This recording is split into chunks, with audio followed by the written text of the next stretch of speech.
안녕하세요. 존청입니다. 오늘은 한국과 미국의 증여 상속 제도에 대해서 간단히 논의해 보려고 합니다. 한국에서 미국으로 이주를 했거나 자녀들이 유학을 가서 자리를 잡았거나 또는 한국, 미국 양국에 투자를 하거나 사업을 하면서 자산을 양국에 보유한 경우 또는 미국에서 한국으로 역이민을 오는 경우 등 이제 이런 경우들이 굉장히 많죠. 요컨대 첫째, 한미 양국에 걸쳐서 가족 구성원들이 거주한다거나 둘째, 자산을 한미 양국에 두고 있거나 셋째, 사업이나 비즈니스를 두 나라에서 할 경우 증여 상속에 대해서는 어떻게 준비하면 좋을지에 대한 논의가 바로 오늘 다룰 내용이 되겠습니다. 본격적으로 들어가기 전에 양국의 세법 제도를 같이 다뤄야 하기 때문에 오늘의 주제는 다른 내용보다도 좀 더 기술적으로는 복잡할 겁니다. 물론 기술적인 내용을 하나하나 따지는 게 이 영상의 주된 내용이 될 것은 아니겠고요. 이 영상을 통해 전달하고자 하는 그런 요지는 방금 말씀드린 이 세 가지 상황에 해당되는 분들께서는 가족 간 자산을 증여하고 상속하는 데 있어서 한국과 미국의 증여 상속세법을 충분히 이해하고 준비함으로써 세금 부담의 관점에서 가장 나쁜 결과를 피하고 가장 좋은 결과를 내기 위해 준비해야 하겠다라는 그런 내용이 되겠습니다. 물론 여기서 가장 나쁜 결과라고 하는 것은 양국의 증여상속세를 둘 다 내는 그런 상황일 것이고요. 가장 좋은 결과라고 하는 것은 최소한의 증여상속세를 내는 그런 상황을 말할 겁니다. 자, 그럼 시작해 보겠습니다.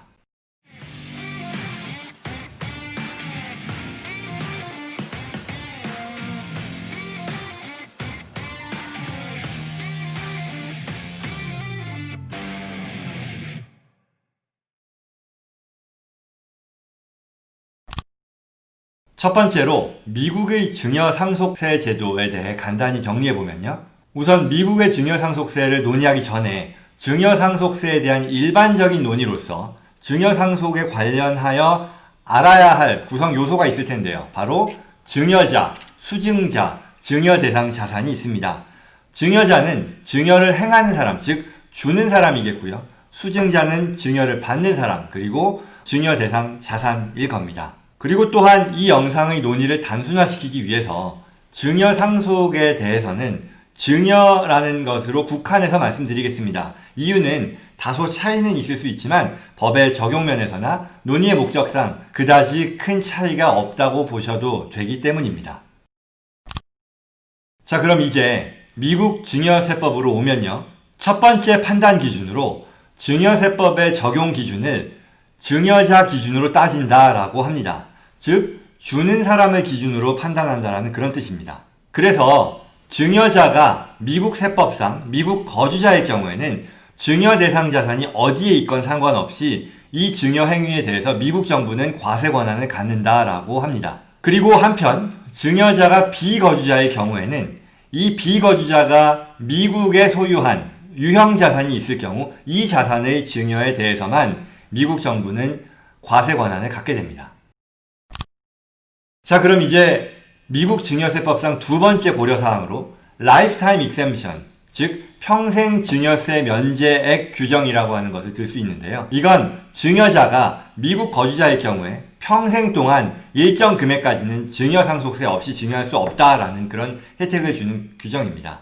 이에 대해서 2020년 현재 라이프타임 익셈션 금액은 대략 11.5 밀리언, 즉 1150만 불, 우리 돈으로 대략 120억이 넘는 금액인데요. 이 말이 의미하는 것은 예컨대 홍길동이라는 사람이 있고요. 이 사람이 미국 거주자라고 하면 이 홍길동 씨는 평생 동안 1150만 불까지에 대해서는 증여세 납부 의무 없이 증여를 할 수 있다라는 그런 뜻입니다.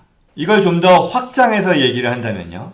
일반 가정에서는 엄마, 아빠가 있으니까요. 엄마, 아빠 각각 1150만 불씩까지를 평생 동안 증여세 없이 증여한다라고 했을 때 미국 일반 가정에서 한 세대에서 다음 세대로 증여 상속을 진행하는 데 있어서 2,300만 불, 즉 우리 돈으로 250억 이상의 금액에 대해서 증여세 없이 증여할 수 있다는 그런 뜻이 됩니다.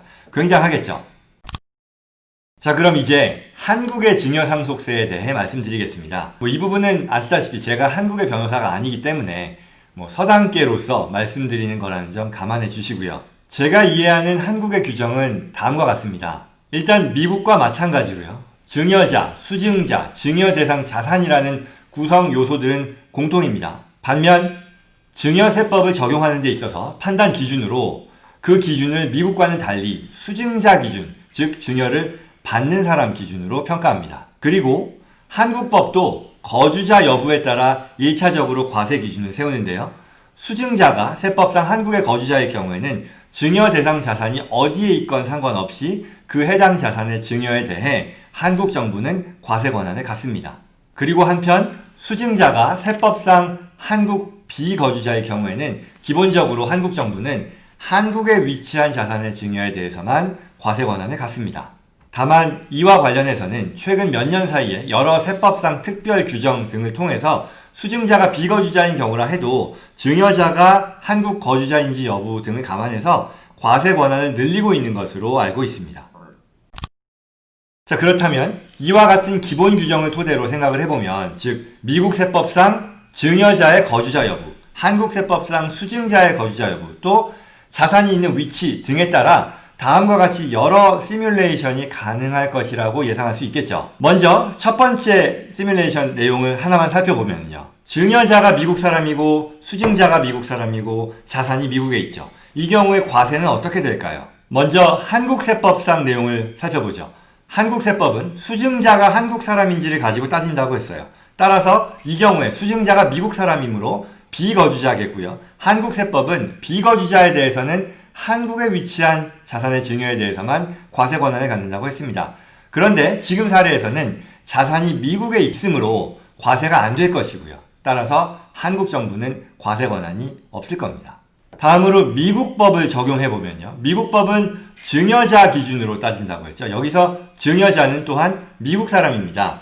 따라서 증여자가 미국 거주자일 경우 증여 대상 자산이 어디에 있건 미국 정부는 과세 권한을 갖는다고 했으니 이 자산의 증여는 미국 정부의 과세가 될 겁니다. 다만 여기서 앞서 말씀드린 대로 평생 증여세 면제 규정이라는 게 있어서 이 증여자가 증여하는 이 자산을 포함해서요. 그동안 증여해온 자산의 누적액이 이 평생 증여 면제액을 넘지 않는다면 실질적으로는요. 미국에서도 부담하는 증여세는 없을 겁니다. 이와 같은 상황으로 하나하나를 살펴볼 수 있을 텐데요. 이 자리에서 다른 모든 사례들을 다 살펴보지는 않겠습니다. 복잡해지겠죠. 요지는 상황에 따라 한국, 미국 중에 한 곳에서만 과세되는 경우, 또는 양국에서 다 과세가 안 되는 경우, 또는 양국에서 다 과세가 되는 경우 등이 결과로 나올 수 있을 거라는 점입니다. 그리고 이와 같은 경우의 수들은 각각 하나하나가 실생활에서 충분히 많이 있을 수 있는 그런 상황일 것입니다.